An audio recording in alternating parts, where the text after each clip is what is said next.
regrets. We all have them. Whether it be something from last week, last year, or decades ago, we long to make things right, to change direction, to begin again. The good news is this: you can start over. You can actually learn to love your regrets.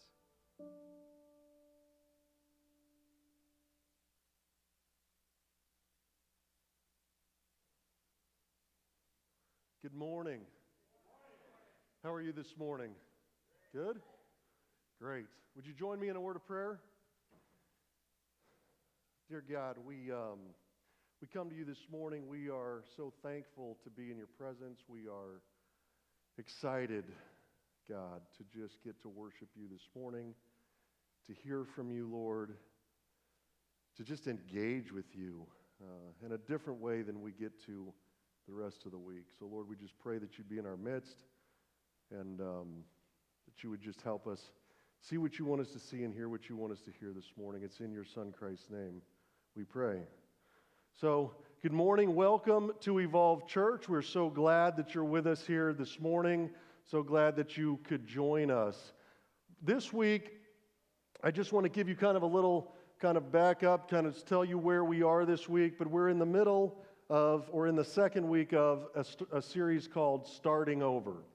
And for us to really understand what this series is about, I need to give you a little recap from last week and kind of frame this up for you if you weren't with us so you can understand kind of what this series is all about. For many of us, we have things in our lives that we would like to start over from. I know in my own life I have those things. I have things that I just want to do over. I want to be able to start over in something many times, unfortunately. But I think all of us kind of have that in us, don't we? There are things that, especially at the beginning of the year, we think about that, right? That we think about there are things that we would like to start over in, things that we would like to do over. And I think it's because of this that all of us have things in our lives that we just, if we look back on them, if we're being honest, we're like, man, I wish that never happened. I wish I could do that over. I wish I would have done something different when it came to that. And so it's with that in mind, we kind of look at this series and we kind of are going to talk about starting over. And it's really a series that has to do with regret, right? That's what we're looking at, is about if we want to do over things, we regret something we did in the past, something that we would like to change. And this series is really designed to help us unpack our regrets and see what's the most positive and right way that we can look at and deal with regret. And we're really looking at how do we live a life that's beyond regret. Not a life without regret, because we don't believe that can actually happen. Not a life forgetting our regrets, but a life we live beyond our regrets. And so, if we're being honest, we all have regrets, don't we? I just talked about that. We all have them. Some of you may have some regrets this afternoon after the game is over, right? Depending on which team you're rooting for, you may have some regrets, depending on which way it goes. But I know this based on my own life that we all have regrets because I have plenty of regrets. And I explained this last week that I got little tiny regrets, right? Something I didn't do yesterday or this morning when I left the house, I got little regrets. I got medium-sized regrets. I talked about some of the weight I've put on over the years, and I wish I didn't put on all that weight, eat all those things. Maybe I exercised a little bit more. So I've got some of these more medium-sized regrets. And then I got these big, huge honking regrets in my life. These regrets that seem to plague me. These regrets that when I'm in just the quiet of sitting alone with myself sometimes, I'm thinking about, man, I wish that never happened. I wish I would have done something different. And maybe they were opportunities lost. Maybe they were things that I did. But nonetheless, I regret them. And that those regrets, they leave scars. They leave a mark on us. And so these scars and these marks that we have on us, sometimes we try to hide them. Sometimes we try to move on and forget about them. But really these scars, they're left with us, and they remind us of the pain that was once caused in our life. And sometimes if we don't move on from those regrets, they don't just remind us of that pain, they bring back more pain when we think about them. And just like I have scars, I know that you all have scars. And I know that every regret, this is the interesting thing about regrets, they're all very unique, aren't they? They're very unique to us. If I told you some of my personal regrets, you may sit there and think, well, Wes, that's not a big deal, right? I mean, why do you regret that? But you don't know the deep pain and the sorrow that maybe is associated with that specific regret to me. And that sorrow that comes with some of those regrets is very personal. It can be very personal to us. And we also said that last week, just to kind of catch you up, that there are kind of three buckets by which we can put our regrets. If we kind of type them or put them into a bucket, we said there's really three ways that regrets can happen. There's, first and foremost, there's regrets of action. And these are those things that, make us kind of put our hand on our head and go, man, I wish I never did X, right? That we just think, man, I wish I had never done that. I wish I had never, ever done what that was, because we sit there and we think about them. And they could be lies we've told, they could be relationships that we've torpedoed, dumb choices that we've made, rage we've unleashed, money that we've blown, or addictions that we've fed over time. These are all regrets of action. And actually, the regrets of action make up the largest amount of regrets, the most common category of regrets. Now, that's action, but we also have regrets of what I would call inaction. And these regrets of inaction are things like we wish we would have done that we didn't do.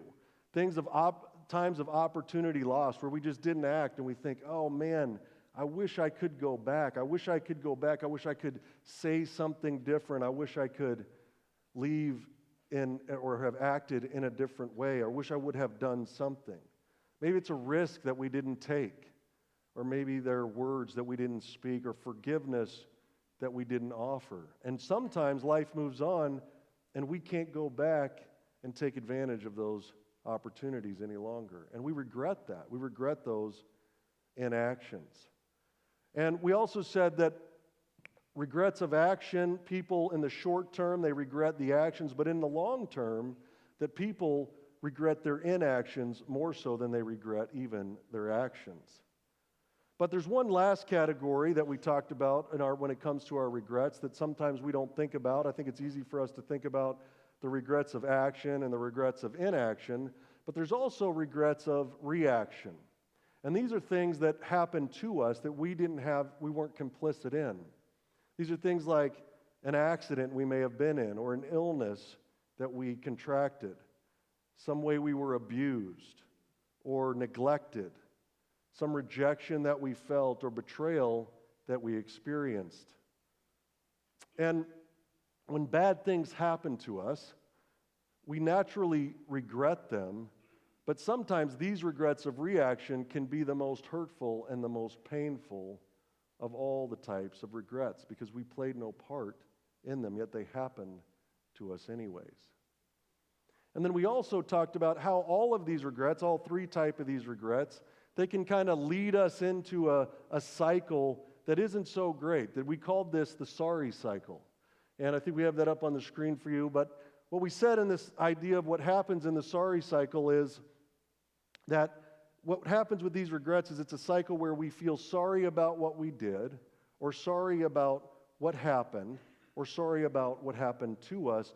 And we sit there and we kind of focus and we kind of drill in, and we can't seem to move outside of those regrets. We think about the regret, we dwell on the regret, and then all of a sudden we move from the regret into longing. We long that somehow that wouldn't have happened, somehow we could fulfill something that was unfulfilled.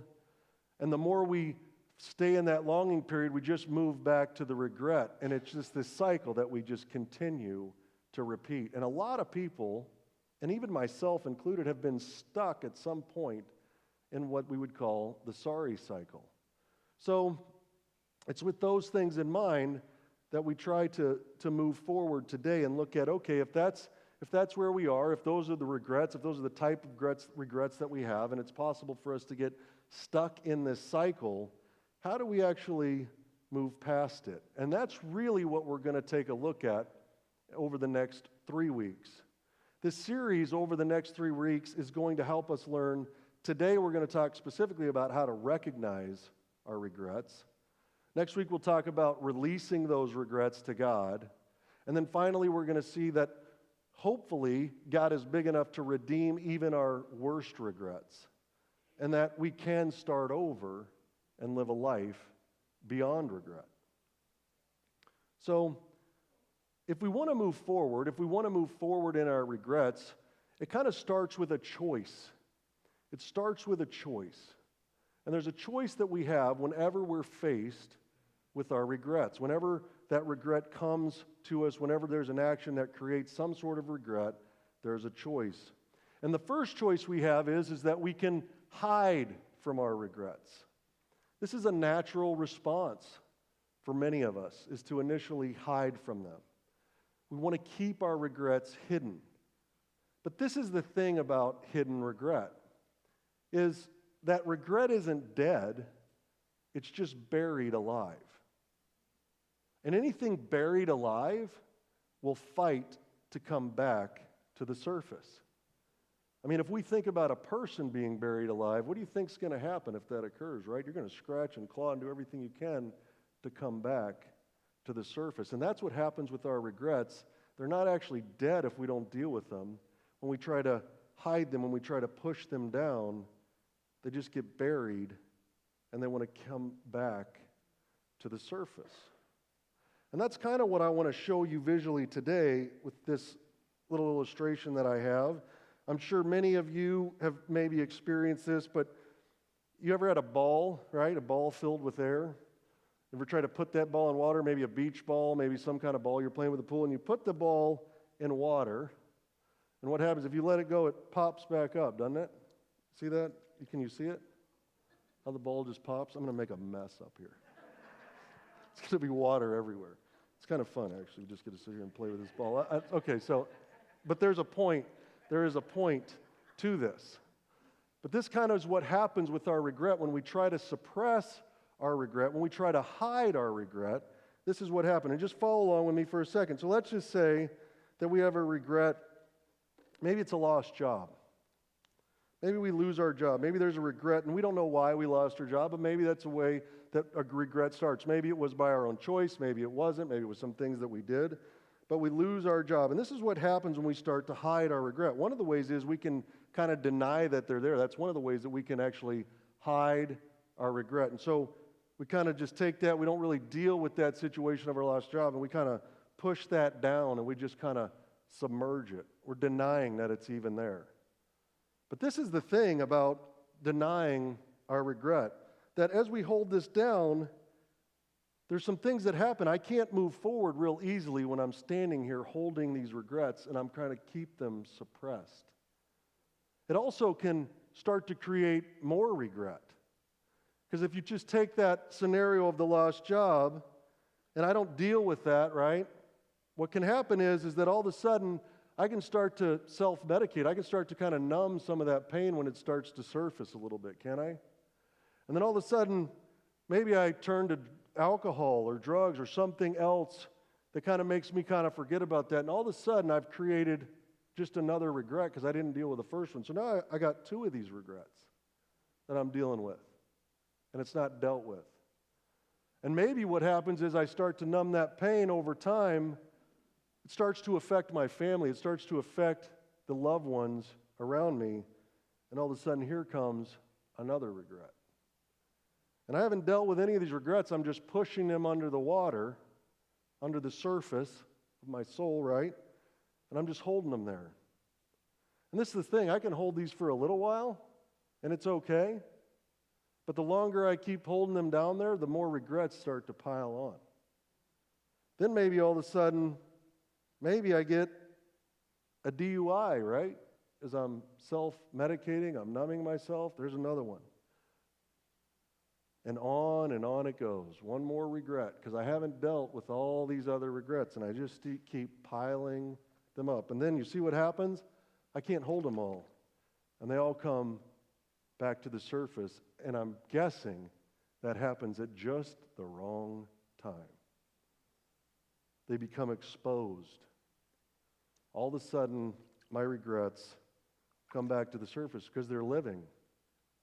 They want to come back because they're not dealt with. And at some point, that's what's happening. There's another way that we kind of can hide our regrets. And that's we can kind of multitask. We can distract ourselves with regret. So we can say, "Oh, don't look over here, Wes. Don't look over here, right? And I got all these other things I can try to juggle a little bit, right? And I'm multitasking just a little bit, yeah." But that's what we do, right? We look over here, and you see what happens when I'm looking over here and I'm throwing all these tasks in the air, right? These other things that I add to my life. I'm not looking at my regrets over here because I'm focused over here. But the reality is, they're still here. They're still here. And at some point, when all these balls fall on the ground or those other tasks that I have start to slip away, these regrets are still here for me to deal with. And they paralyze us over time. We can't move forward. There are things that we can't do because we won't allow ourselves to do because it's either going to expose our regret or we're just not willing to take the next step because we know in the past there's something that we haven't dealt with. And for many of us, we can hide those regrets for a period of time. We can hide them for months, weeks. Sometimes it's years. Sometimes it's decades that we can actually do that. But at some point in time, those regrets, because they're still alive, want to pop up and plague our life. I want to take a look in Scripture and look at a character in the Bible that actually dealt with this exact thing, had a choice to make in dealing with regret. He made some decisions in which he started to have regret. And in the beginning, he chose to hide from his regret. And I want to take a look at this. And the character I'm talking about specifically is King David. And if you're not really familiar with King David, you may be familiar with this story, the story of David and Goliath, that happened before David was king. It was before he became the king of Israel. So I'm sure probably many of you know that story. But it was the same David that ultimately God places in the kingdom as king over the kingdom of Israel. And he's given him everything. He actually becomes the second king of Israel. God transfers the power from Saul to David and then installs him as king. And David had an unbelievable amount of wealth and power and was over everything under the sun when it came to the nation of Israel. He was really a man after God's own heart. But David ends up coming into a season where after God's given him all these things, he's given him multiple wives, hundreds of wives. He's given him wealth, he's given him power, he's given him control. And David is there sitting in his palace one day, and then he's faced with a specific sin. And this is the story of David and Bathsheba. And I want us to take a look at that and kind of see how David chose to deal with his regret initially. This starts in chapter 11 at the beginning. And it starts by this passage starts with this. It says, "In the spring of the year, when kings normally go out to war, David sent Joab and the Israelite army to fight the Ammonites. They destroyed the Ammonite army and laid siege to the city of Rabbah. However, David stayed behind in Jerusalem." So this is kind of set up the story. So David in the past, he'd always gone to war with his army. He'd always led Israel. He'd always done those things. And all of a sudden, he's in a position where he lets them go out and fight the battle, but he stays behind. And you ever heard the term the idle hands or the devil's workshop? This is kind of the epitome of that saying.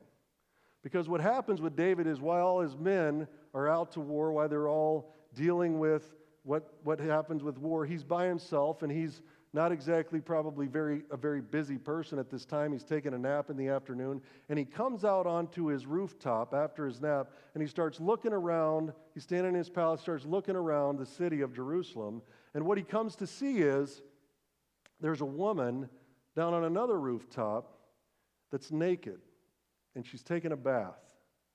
And all of a sudden, David's like, "Oh, what's happening over here?" Right? You can kind of see what maybe happened there. It creates some interest for him. So he watches this just a little bit too long, gets a little too engaged in this. Now, David has hundreds of wives. He also has concubines. But this one woman on the rooftop, he's like, I got to have that. It gets into him. He's like, oh, it's taken me too far. Now I want it. Now I have to have it. And he sends some messengers to the house. He brings her to the temple, to the palace. She comes in, and we all, I think many of us know that story, right? He ends up sleeping with Bathsheba, and they have an affair, kind of a one-night stand. So we move forward from there. So Bathsheba goes back to her house. A few days, weeks, we don't know the exact time frame, go by. And all of a sudden, she sends David a message that says, uh-oh, I'm pregnant. And David's like, okay, that's not good. I got to deal with this. I got to figure out what to do. And he doesn't face his regret at this point. This is the thing. He has a choice to make in this regret, but he doesn't face it then. What does he do? Well, the first thing he does, he figures out, like probably many of us would, is the first thing, he's not going to face it. He's not going to deal with it. He's going to try to hide it and try to cover it up. And so what he does in this moment is he says, okay, well, what am I going to do? Because this is the other thing that I didn't explain in the story is that Bathsheba, that not only was she a married woman, but she was also the wife of one of his mighty men, one of the men that he had actually done battle with many, many times. So it wasn't just someone unknown to David. He knew him, and he actually was a friend of David's, a guy who fought alongside of him, who's actually out to war. So David's like, I can't have him come back and find out his wife's pregnant because that's going to create some problems. So now I know what I'll do. I'm going to send a message to the front line, and I'm going to tell Joab, the army commander, to send Uriah back to the city. And when he comes back, I know what I can do. He's been gone to war for some time now. The first thing he'll do, he'll want to go home. He'll want to lay with his wife, and then, that'll just cover up this whole thing. And then he'll know that they came together, and he won't know that there was someone else involved in this plan. But something goes awry in that. Uriah comes back. David meets with him. Oh, so good. How's it going? Tell me what's going on the battlefront. Great, great, great. Why don't you get home, spend some time with your wife? Right? He sends him back home. Even sends a gift home. We don't know what the gift is, but we're like, you can just imagine what it is. I'm sure it was a gift to try to spur on some connection, right? I'm sure it was. So he sends a gift, sends Uriah back home. But this is the problem. Uriah is kind of a stubborn guy. He's not going home. He's not going home at all. So David's like, well, what's the deal? Why aren't you going home? And Uriah's like, all the other guys I'm fighting with, they're all in this war. They're sitting on the battlefield. They're sleeping under the stars. They're dealing with all these hard things. They're not getting to come home to their wives and enjoy this, so I'm not going to do that either. And David's like, oh my gosh, this guy. Why can't he just go home? But he doesn't face his regret then either. He just continues to spiral downward in trying to cover this thing up. So then he says, I know what I'll do. I'll get him drunk. I'm going to bring him back to the temple. I'll get him drunk. If he's drunk, he's not going to be clear in his head, so he'll forget about this, these high morals that he has, his integrity. He'll forget all about that in a drunken stupor, and hopefully then he'll go home. So David brings him in. The next night, he brings him into the temple. What happens? Gets him drunk. It works. But Uriah still doesn't go home. He still won't do it. Sleeps on the steps of the palace that night. And David, now he's like, oh my gosh, what am I going to do? I got to figure this out. Still not recognizing his regret. So now he comes up with a new plan. He writes a letter to Joab, and he says, all right, Uriah, I want to send you back to the front line, and I need you to take this correspondence with you back to Joab. And he doesn't even know that he's carrying his own death sentence in his hand back to Joab. See the regret that just keeps piling? One more thing leads to something else. So he goes back to the front line, gives Joab this note, and it says, I want you to send Uriah to the front lines of the battle. And when the battle gets fiercest, when they really start to engage in the hottest area of battle where Uriah is, I want you to pull back all the rest of our troops so Uriah will die. He'll be overtaken. And so Joab does exactly this. He puts Uriah in the worst part of the battle and then pulls the troops back at just the right moment. And Uriah is killed. So now, David's not only committed adultery, he's been deceptive. He's included someone else in his plan with Joab, right? He's brought him into the whole mix. He's complicit. And now he's committed murder because he's had Uriah killed. And he still hasn't recognized his regret. But this is what continues to happen. So after Bathsheba finds out that her husband's been killed from the battle, she goes through a period of mourning that was normal and customary for that period of time. For the Jews at that period of time, there was a customary period of mourning. After that's over, David's still thinking about how he covers this up. So he brings Bathsheba back to his palace, and he makes her his wife.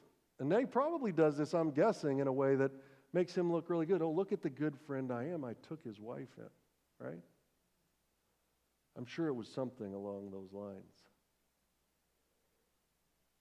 More time goes by. She eventually has the baby. And David thinks everything's good. Nothing to see here. Just keep moving on. I'm the good guy. Even to himself, I'm sure that he wasn't even thinking about all of the stuff that he had done. Wasn't even aware of it. He was just trying to cover it up. He was on autopilot in the cover-up. But this is where God uses another man named Nathan. And he does something really unique with Nathan. He gives Nathan a story to bring to David. And he does it in a really unique way with a story, and he knows exactly how to capture David's attention. And so Nathan, David's friend and a prophet, in chapter 12, we see Nathan come to David with this story to try to expose what's happened. We pick this up in chapter 12, starting in verse 1. So Nathan comes to David and he says this. He says, David, I want to tell you a story. David says, sure, Nathan. Tell me a story. I want to hear it. Nathan says, there were two men in a certain town. One was rich and one was poor. The rich man owned a great many sheep and cattle. The poor man owned nothing but one little lamb he had bought. He raised that little lamb and it grew up with his children. It ate from the man's own plate and drank from his cup. He cuddled it in his arms like a baby daughter. One day a guest arrived at the home of the rich man. But instead of killing an animal from his own flock or herd, he took the poor man's lamb and killed it and prepared it for his guest. So who do you think the rich man is in this story? It's David, isn't it? David has everything he could ever want. But yet David doesn't even know this story's about him yet. The poor man is Uriah. So upon hearing this story, it says David was furious. His emotion, the story gets his emotion riled up, and all of a sudden he just has compassion for this poor man. He's like, he can't take it. He just wants to see justice done. And he says, as surely as the Lord lives, he vowed, any man who would do such a thing deserves to die. He must repay 4 lambs to the poor man for the one he stole and for having no pity. See, David, as the king, was in a place where he got to hear people's grievances. He got to hear stories like this probably fairly often to try to bring justice to them. And now he's thinking, oh man, their justice needs to be done. But he doesn't even realize still yet that the story is talking about him. God's designed it perfectly to wake him up to something. And it's about to happen. So just as his emotion and his need for justice is sitting in that moment and he wants to see it done, I don't know how long Nathan probably paused in that moment. You know, you can just imagine the long pause. And he just lets David get a little more furious. He's letting him sit in it for a minute. But then Nathan says to David, he says, you're that man. You're that man. And I'm sure in that moment, David probably took a step back. He probably had this look of maybe confusion for a moment. And what do you think happened? I'm sure it just started rushing back to him about what had happened. And Nathan continues. He said, The Lord, the God of Israel, says, I anointed you king of Israel and saved you from the power of Saul. I gave you your master's house and his wives and the kingdoms of Israel and Judah. And if that had not been enough, I would have given you much, much more. Why then have you despised the word of the Lord and done this horrible deed? For you have murdered Uriah the Hittite with the sword of the Amorites and stolen his wife. From this time on, your family will live by the sword because you have despised me by taking Uriah's wife to be your own. This is what the Lord says, because of what you have done, I will cause your own household to rebel against you. I will give your wives to another man before your very eyes, and he will go to bed with them in public view. You did it secretly, but I will make this happen to you openly in the sight of all Israel. And then all of a sudden, when this is exposed, when David's exposed through the prophet Nathan, he confesses, he says, I have sinned against the Lord. And for the first time in this whole event, we see David recognize his regrets. But now it's not just one of them, it's multiple regrets. And Nathan replies, he says, yes, but the Lord has forgiven you, and you won't die for this sin. Nevertheless, because you have shown utter contempt for the word of the Lord by doing this, your child will die. David ultimately chose to recognize his regret. He didn't choose it initially. He chose to hide from it. But he ultimately chose to recognize his regret. And that is the choice that each and every one of us have to make if we're ever hoping to start over with our regrets. I want to introduce you to Greg. There's a video testimonial that we have, and he's faced a very similar decision to either hide from his regret or to recognize it. Take a look. My name is Greg, and this is my starting over story. So I grew up in Parkersburg, West Virginia, in I think what most people would call a pretty typical home. Mom and a dad and one younger brother. Church was not a huge part of our life. We did go on Sundays, but it was just the place where we had to wear bad socks, and I didn't enjoy going. The first time I remember being introduced to alcohol, I was probably about 13 years old. I was hanging out with an older kid. His name was Chad, and we stole a couple bottles of wine from my parents' liquor cabinet. And we drank the bottle of wine, and we made screwdrivers. And when I got home, I remember that we had this downhill driveway into the garage, and I remember the garage door wasn't up, so I remember wrecking into the garage. I remember my parents yelling at me. I remember crying and hugging a toilet. I remember promising that I would never do this again. What I also remember is that even though the consequences were bad, that I thought I had found the answer to life's problems that frankly I didn't even know I had before that day. All the fear and doubt and insecurity in the world just kind of slipped away when I drank, and I thought I'd found the answer to life. My parents had different ideas growing up. That was not okay in our home, so I found myself in trouble all the time. It's funny, my mom would say, I needed to get different friends, but what she didn't realize is I had become the friend that other people should get a different one for.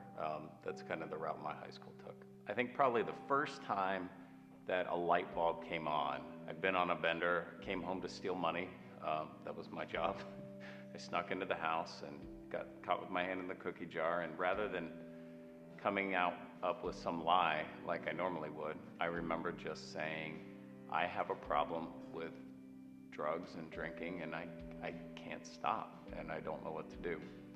And so my father actually knew instantly what he wanted to do, so they told me that a van was on its way to my house to come pick me up and take me away to my first treatment center. So I was 17 years old at that time. I felt helpless and lost and clueless as to how I could make it through life, because I couldn't imagine life going on as I was living it, but I certainly couldn't imagine any other way either at that point. I also looked at my family and realized that I had destroyed any resemblance of what a family is. What do I do now? I've thrown away everything. Life's over. I didn't see how more could happen after what I'd done. I won't say that treatment did a lot of good things or life change happened there, but what did happen was I met a counselor named Rob. When Rob would share what it was like for him to want to drink or get high, I knew that Rob was just like me. And I had grown up to that point thinking I was the only one that felt that way inside. A seed was planted that if Rob could do it, then maybe there was hope for a guy like me too. I had an aunt who lived in Chicago named Fran, and Fran had recently gotten sober herself and offered that if I wanted to change my life, she offered to let me move out with her to give me a new chance and a new start. So I moved out to Chicago. Fran introduced me to a few other people who were closer to my age and also had gotten sober and recovering. I began to have just, I guess you'd call it a glimmer of hope. Hope that if it was possible for these people, that maybe it could be possible for me too. The reality was I was still a long way away, many years away from getting off this downward destructive sorry cycle. So Greg, just like David ultimately learned that he ultimately recognized his regret. That's what he ultimately did, and we're going to hear more of Greg's story in the upcoming weeks. But that's really the second choice that we have in this whole thing. We can learn to recognize our regret. And that's where we really start to make breakthrough, where these regrets actually are used in a way where we can come and we can actually use them for good, what they were really designed for in the beginning. But here's the thing about recognizing our regrets, that first and foremost, we have an enemy who wants to keep our regrets in the dark. Satan doesn't want us seeing our regret. He wants us to keep it there. He wants us to press it down under the surface. He whispers to us kind of just, oh gosh, you don't want that to come out. That's pretty bad. It's pretty ugly. If that comes out, you'll never be able to move forward. So that's one of the first obstacles we face as we try to recognize our regret, is hearing lies about it, lies about what actually could happen if we face it. And when we don't face it, when we listen to that, it's still there, it's buried, but not dead, hidden, but still powerful. But there's another thing that makes it kind of difficult also. It's not just the enemy that we have that works against us, but we have ourselves as well, this sinful nature that we have where we have this little thing called pride. You ever had any experience with pride? Pride doesn't want to see those regrets come to the surface either, because pride gets wounded when we have things that we don't want to come to the forefront pop up. Our pride is like, oh, if I just hide that, it'll go away. I don't really need to deal with that right now. Just push that to the side. It'll get better on its own. But the reality is it never will. Everybody needs a Nathan moment at some point when it comes to regret. Sometimes we need a push. Sometimes we need someone who's on our side with truth to come to us and bring us truth in those moments and be like, hey, let me show you something. Let me show you something I think you're missing. That's what Nathan does. He does something really unique in that moment with David. Because this is what God wants. God wants us to recognize our regret. He wants to break the sorry cycle. And He wants us to be able to start over from our regret. The Apostle Peter, who we talked about last week, knew this perfectly. He had a first-hand lesson, as we talked about in the passage we looked at, with his own regret with Jesus last week. But the Apostle Peter went on to write this in 1 Peter 5. He says, "So humble yourselves under the mighty power of God, and at the right time He will lift you up in honor." See, Peter knew what it takes to deal with regret. He knew that in order for you to take the first step in recognizing your regret, that you had to humble yourself to do it. And it's only in an attitude of humility that we can really even begin to recognize the regrets that we have. Because if God can ever move forward from there and ultimately release us from and redeem our regrets, It starts with a recognition of them. It starts with humility. So we have two options. We can either hide from our regrets or we can recognize our regrets. But recognizing them requires humility, but it also requires trust in God to forgive us. Trust in His promises, to believe what He says, that He's going to do what He said He's going to do. It takes trust. And if we're willing to take that step to try to recognize our regrets, there's a few things that we need to do to fully recognize them. And I just want to bring those to your attention. First, we have to get honest with ourselves. We have to tell ourselves or tell yourself. That's the first thing that has to happen in this process of recognition, in the process of recognizing our regrets. We have to say, I have regrets. We have to be honest with ourselves. I actually have a deep-seated regret. I have multiple regrets. We have to acknowledge that. Things we've done, things that we've been responsible for, things that have affected us, things that we didn't do. We have to be honest with ourselves. We have to say, no, this really happened. It really occurred. I was wronged. I wronged somebody else. Something did happen. Not just nothing. Something actually occurred that I'm still carrying with me. That's the first thing that has to happen. And in order for that to happen, for it to really take root, we need to take some specific action on that. Whether it's telling yourself aloud what happened, not just keeping it all stuffed up in your head, writing it down maybe, so you get the full brevity of what actually happened. That's how we tell ourselves. The other thing that we need to do is we need to get honest with God about our regrets. We need to tell God. See, God isn't surprised by your regrets. He already knows them. So we're not making Him aware of a regret that we have. But there's something about the process where we're involving God. We're actually entering into relationship with Him when we say, God, I'm going to be honest with you about where I'm at. I know you already know this, but I need to tell you. You need to hear it from me. I need to go through that process.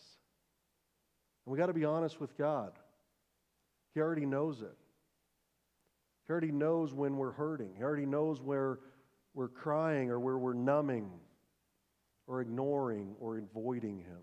He knows those things, or we're ignoring or avoiding those regrets. But we need to be honest with Him about what happened. And not just what happened, but how we feel about it. Even if it doesn't seem right to feel that way about it. That's when we're getting honest with ourselves and honest with God. And then there's a last thing that we need to do. The last thing is we need to be honest with someone else. We need to tell others. I don't know, you may say, why do I got to tell anybody else? These are my regrets. Because there's something that makes them real when you tell someone else. When the words come out of your mouth, when you involve someone else, all of a sudden there's some meat that gets put to it. It becomes real. It's not just something lying in your head, and you actually is the first step in you being able to actually deal with it, to do something with it. And this is really what the church is for, how we're designed to help each other on this journey of finding our way back to God in the midst of some of our worst regrets. God uses the church to help us in this process.